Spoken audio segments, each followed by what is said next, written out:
5월 2일 주일 예배 시작합니다. 찬송가 458장 우리 함께 찬양하시겠습니다.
다같이 사도신경으로 신앙 고백하시겠습니다.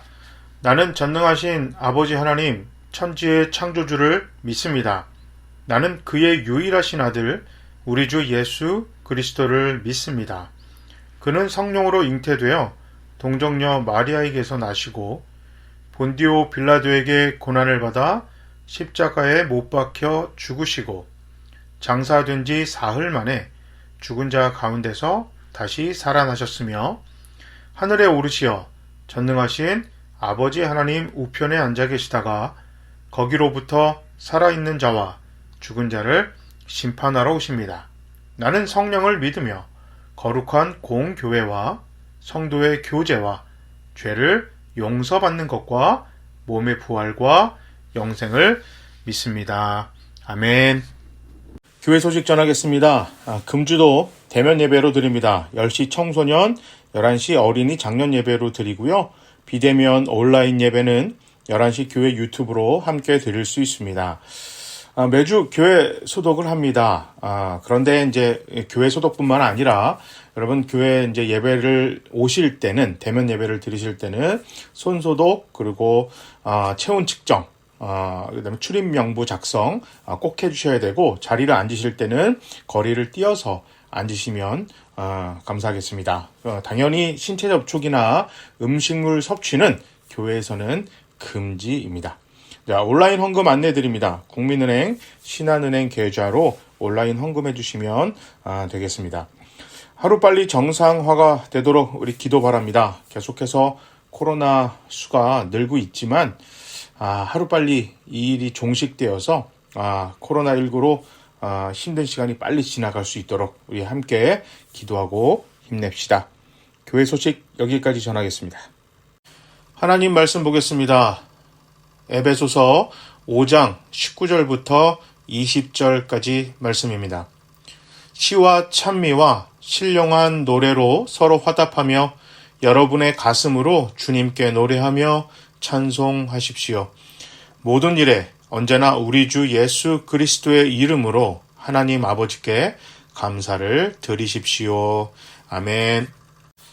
오늘 본문에서 사도 바울은 성령 충만의 모습을 예배와 감사로 설명하고 있습니다. 자, 19절에 보면 시와 찬송과 신령한 노래들로 서로 화답하다 이렇게 나오는데요. 서로 화답하는 것은 초기 기독교에서 말씀을 서로 교창했어요. 그러니까 이제 이렇게 지금처럼 성경이 막 누구에게 주어진 것이 아니었기 때문에 하나님 말씀을 예배 때만 특별히 외우는 그런 성경 말씀들이 있었어요. 그래서 오른쪽에 앉아 있는 사람들이 1절을 하면 2절은 왼쪽에 앉아 있는 사람들이 하고 이렇게 서로 화답하는 것. 근데 이것이 말씀만 그렇게 하는 게 아니라 그 노래까지도 같이 이렇게 화답하게 했습니다. 옛날에 우리가 성시교동문 있잖아요. 약간 그런 느낌이라고 생각하시면 돼요. 그래서 시와 찬송과 신령한 노래들이 서로 화답한다. 이거는 초기 기독교에서 예배를 상징했습니다.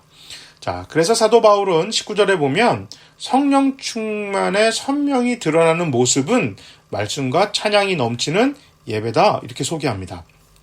사람 만나는 것이 예배가 아니라 하나님을 만나는 것이 예배입니다.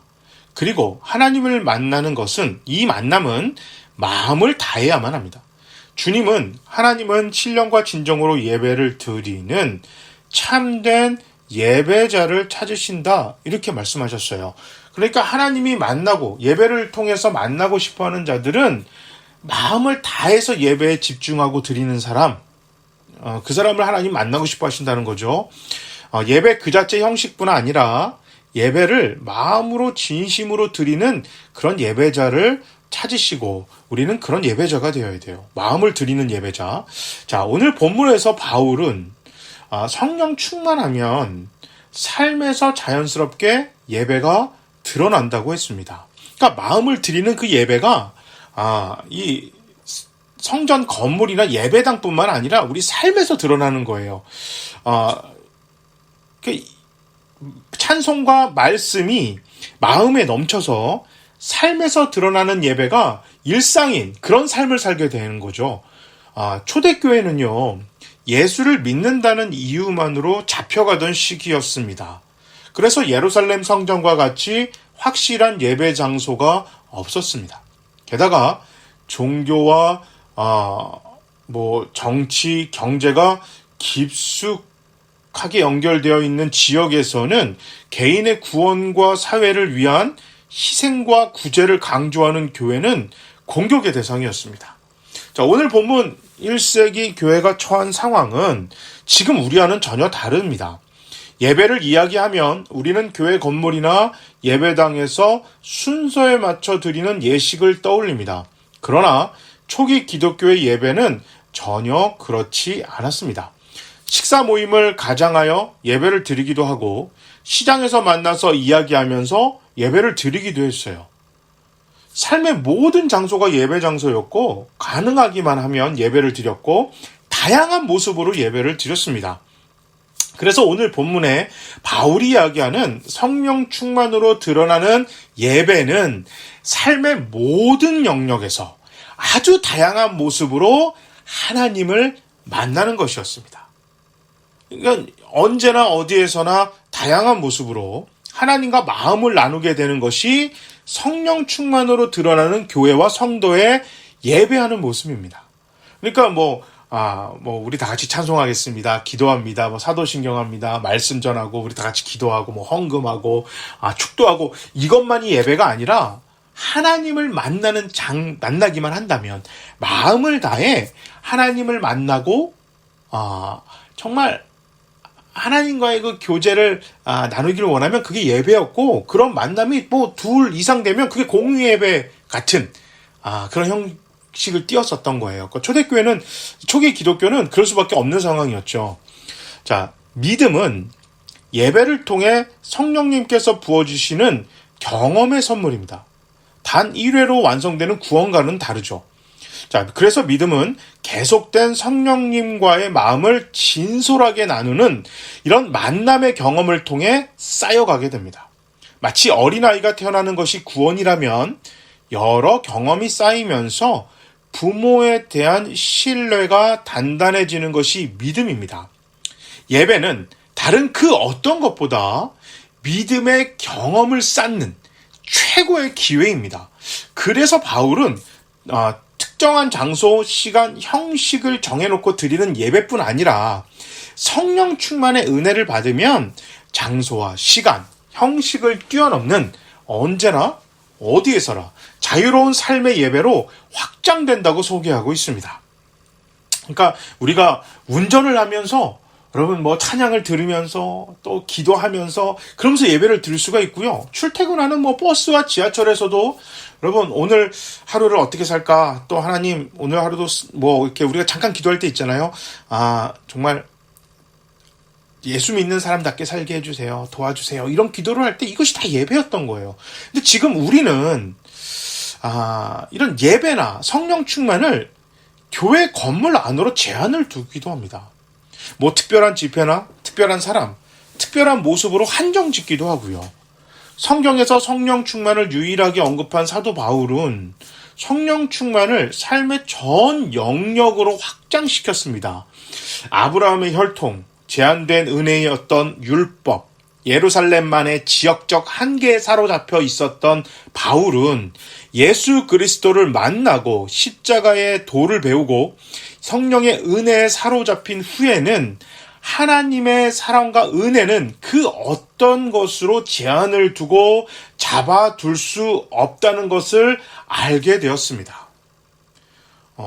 그럼에도 과거 제한적인 특수함에 여전히 잡혀있던 유대인 기독교인들은 그 일부는 예수를 구주로 믿은 후에도 계속해서 할례와 같은 율법과 형식에 하나님의 은혜와 성령님의 복음의 사역, 성령 충만을 가뒀어요. 그래서 그 성령 충만의 그 자유로운 그 폭넓게 삶의 영역으로 확장되는 그 폭발적인 은혜를 다시 가로막고 있었습니다. 그래서 바울은 에베소 교인들에게 복음에 대해서 찬찬히 다시 가르치고 복음을 위해 사는 삶에 대해 세세하게 설명하고 있는 것입니다. 우리도 아까 말씀드렸지만 예배는 주일날 교회에서만 드려야 되지. 새벽에 교회에서만, 수요일날 교회에서만, 어떤 목사님이 꼭 있어야 되고, 어떤 그런 형식에 사로잡혀서 예배라는 것을 마치 KS 규격 마크 붙이듯이 예배는 이거야 라는 식으로 딱 그냥 규격을 맞췄어요. 그러다 보니까 상황이 안 될 때, 특히 요즘에 코로나19 때문에 온라인 예배라든지 집에서 가정 예배를 쌓을 수밖에 없는 그런 상황이 될 때 예배를 형식화에 또 다시 예전에 이제 유대인들처럼 규격화시켜서 제한적으로 만들어 놓다 보니까 어쩔 수 없는 상황에서도 예배에 집중을 못하는 거예요. 마음을 못 들이는 거예요. 어쩔 수 없는 상황인데도 그런 안타까움이 있어요. 그런데요, 그거는 이제 또 그 예배를 너무 규격화해서 만든 그런 안타까움이라면 반대로 예배라는 것 자체를 잘못 생각하고 오용해서 잘못된 방향으로 또 흐르는 경우도 있습니다. 자, 삶의 전 영역의 예배를 성전 예배 폐지로 해석하는 사람들이 있어요. 꼭 교회 가서만 예배 드려야 돼? 이것은 정말 잘못된 해석입니다. 초기 교회가 오늘 이제 바울이 얘기하던 시대는 장소와 시간을 정해서 드리는 예배가 필요하지 않아서 그렇게 안 드린 게 아니에요. 할 수 없어서 못한 겁니다. 성전 예배는 공식적인 만남입니다. 이거 꼭 기억하세요. 우리가 성전에서 예배당에서 드리는 우리가 주일날 예배 드리는 그 예배는 공예배라고 그러잖아요. 이건 무슨 얘기냐면 하나님과의 공식적인 만남입니다. 마치 학생들이 수업을 가는 거 있잖아요. 학교 가서 수업 듣는 거. 이건 공식적인 시간이잖아요. 해도 되고 안 해도 되는 게 아니라 마치 그것과 같아요. 시간과 장소를 미리 약속하고 그리고 마음을 정하고 드리는 예배가 바로 공예배입니다.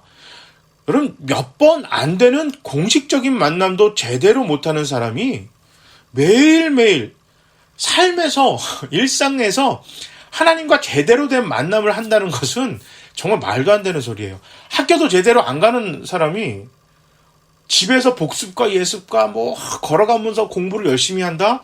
이건 말도 안 되죠. 아니, 가정에 들어가지도 않아요. 집에서 가족들과 식사도 안 합니다. 예를 들어서 친구들 만나러 맨날 바깥에 싸돌아다녀요. 그런 사람이 나는 가정적이다. 이게 말이 되나요? 나는 가족을 최우선시 생각한다. 이거 말이 안 돼요. 이게 그 소리 들으면 어떡할까요? 죄송합니다. 헛소리예요. 진짜 헛소리죠. 안에서 새는 바가지는 어디서든 셉니다.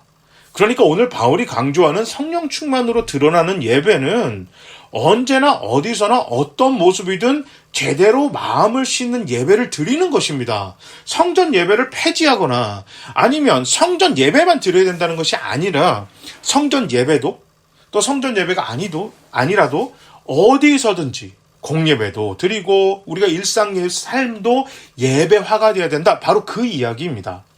성령 충만한 예배는 장소와 시간과 형식에 상관없이 그리고 넘치는 감사로 삶에서 드러나게 된다. 20절에 바울이 그렇게 얘기했거든요. 그러니까 공예배와 일상 예배에 우리가 충만하게 마음을 드리는 예배를 하게 된다면 성령 충만한 그런 성령이 이제 계속 우리 삶 속에서 흘러 넘치게 되어서 일상이 감사의 삶으로 이제 살게 된다. 바울은 20절에 그렇게 이야기합니다. 그러니까 성령 충만의 첫 번째 삶으로 드러나는 모습은 언제나 어디서나 드리는 예배하는 자세로 살아가는 하나님을 마음을 다해 만나는 예배자의 모습이 드러나고 그 예배자의 모습이 일상에서 드러나는 선명한 증거가 감사라는 거예요. 성령 충만은 하나님의 사랑이 충만한 것입니다. 사랑이 넘치면 사랑의 대상에게 감사하게 됩니다. 사랑은 관계에서 나오기 때문에 이거 사랑하는 사람에게 감사하는 거 당연하죠. 그래서 성령 충만하면 하나님이 사랑하시는 하나님이 정말 너무너무 귀하게 여기시는 이 세상이 좋아지게 돼요. 그런데 세상의 방식이 아닌 하나님의 방식으로 세상을 사랑하게 됩니다. 바울은 하나님의 방식의 사랑을 먼저 감사다 20절에 이렇게 알려주고 있어요. 자, 믿음의 사람은 감사할 조건에 다다라서야 감사를 찾는 자가 아니라 미리 감사함으로 내 자신을 바꿔 자신이 처한 그 모든 조건에 맞서는 사람입니다. 그러니까 성령 충만은 미리 감사가 삶에서 넘치는 겁니다. 그러다 보니 세상이 성령 충만한 교회와 성도를 넘어뜨리기 어렵습니다. 이래도 감사, 저래서 감사, 오뚜기처럼 넘어진 것 같은데 다시 일어납니다. 모든 일에 예수 그리스도의 이름으로 하나님 아버지께 감사를 드리는 것은 여러분 이거는 대책 없이 감사를 드리라는 것이 아니에요. 예수 그리스도의 이름은 죄에서 구원하는 유일한 이름입니다. 사랑하지도 않는 대상을 먼저 사랑하셔서 구원하시겠다고 피조물이 되어서 비참하게 고난받고 죽으시고 부활하신 그 정말 소중하고 고귀한 이름입니다. 아무렇게나 함부로 써도 되는 이름이 아닙니다. 바울은 그 이름 때문에 사람을 죽였습니다. 그리고 그 이름을 제대로 알고 만난 후에는 그 이름 때문에 자신이 죽기를 작정했습니다. 예수 그리스도의 이름에 담긴 사랑과 은혜의 무게를 제대로 알게 하는 분이 성령님입니다. 우리의 삶에 막힌 담을 허물고 어둠에서 빛으로 인도하시고 죽음에서 생명으로 옮기신 우리의 구원자 예수 그리스도의 이름이 성령의 은혜가 넘치는 예배를 통해 감사의 이유가 됩니다. 예수 그리스도의 이름 위에 서 있다는 것을 절대 잊지 않게 하는 것이 마음을 다해 드리는 성령 충만한 예배입니다. 그래서 바울은 삶의 모든 영역에서 마음을 드리는 예배 자세로 산다면 그 예배를 통해 성령님을 만나게 될 것이고 성령님께서 끊임없이 우리 구주 예수 그리스도의 사랑과 은혜와 능력을 기억나고 붙들고 살게 하시기 때문에 모든 일에 미리 감사하게 된다고 가르치고 있습니다. 우리 풍성한 포도나무 교회가 이렇게 성령 충만한 예배 공동체가 되어야 하겠습니다. 삶의 모든 영역에서 성령 충만함으로 감사가 넘치는 감사 공동체가 되어야 합니다. 코로나19 때문에 대면 예배를 드리거나 비대면 예배를 드릴 수밖에 없는 그 모든 상황 속에서도 여러분 예배에 마음을 다하여 집중하시기 바랍니다. 그래서 대면 예배든 비대면 예배든 여러분 지금 내가 드리는 예배에 마음을 다 쏟아붓고 거기에 정말 집중하여서 예배를 드리시기 바랍니다. 그리고 하나님의 그 은혜를 사모하는 하나님을 만나야겠다는 그 간절한 마음이 하나님의 성령의 은혜를 받기를 너무너무 여러분 간절하게 사모하세요. 간절하게 기도하세요. 그래서 삶의 모든 영역으로 이렇게 예배를 드리는 하나님을 만나면서 하나님 자녀다운 그런 삶을 살 수 있도록 하나님을 만나는 그러한 삶의 예배로 일상이 확대되어지도록 성령 충만한 은혜를 위해서 여러분 정말 우리 모두가 기도해야겠습니다. 그렇게 삶의 영역으로 예배 드리는 삶이 확대가 되어질 때 감사할 조건을 찾는 게 아니라 내가 미리 감사함으로 그 모든 상황에 감사하는 마음으로 내가 다가서게 될 것입니다. 이게 오늘 사도 바울이 이야기하는 성령 충만한 교회, 성령 충만한 성도가 드러나는 선명한 증거다 이렇게 이야기하고 있습니다. 상식이나 양심과 지식이 아닌 오직 성령 충만할 때만 이루어질 수 있는 예배 공동체, 감사 공동체가 되기를 우리 모두가 그런 예배 감사 공동체가 되기를 정말 간절히 소망합니다. 제가 한번 기도하겠습니다. 사랑의 하나님, 언제나 우리와 함께 하셔서 감사드립니다. 성령님의 사랑이 흘러넘치는 언제나 어디서나 주님을 만나는 참된 예배자로 살겠습니다. 감사할 조건만 기다리는 것이 아니라 항상 감사한 마음으로 모든 상황을 살아가겠습니다. 성령님, 항상 우리 교회와 우리 모두의 마음과 선택과 믿음에 흘러 넘쳐 주시기를 너무 간절히 바랍니다. 힘들고 어려운 중에 하나님께 예물을 드립니다. 경제적 어려움 속에서도 헌금을 한 당신의 자녀들을 축복해 주시옵소서. 재정이 어려운 자녀들과 교회를 도와 주시옵소서. 참 귀한 헌금입니다. 이 헌금이 더욱 귀하게 쓰이도록 주여 도와 주시옵소서. 코로나19의 이 어려움이, 이 재난이 하루속히 끝나게 하시고 특별히 경제적인 어려움 때문에 이 재정의 고통에 신음하는 당신의 자녀들과 교회를 도와주시고 물질의 축복을 허락해 주시옵소서. 여호와는 우리에게 복을 주시고 우리를 지키시기를 원하며 여호와는 그의 얼굴을 우리에게 비추사 은혜 베푸시기를 원하며 여호와는 그 얼굴을 우리에게로 향하여 드사 평강 주시기를 간절히 원합니다. 아멘.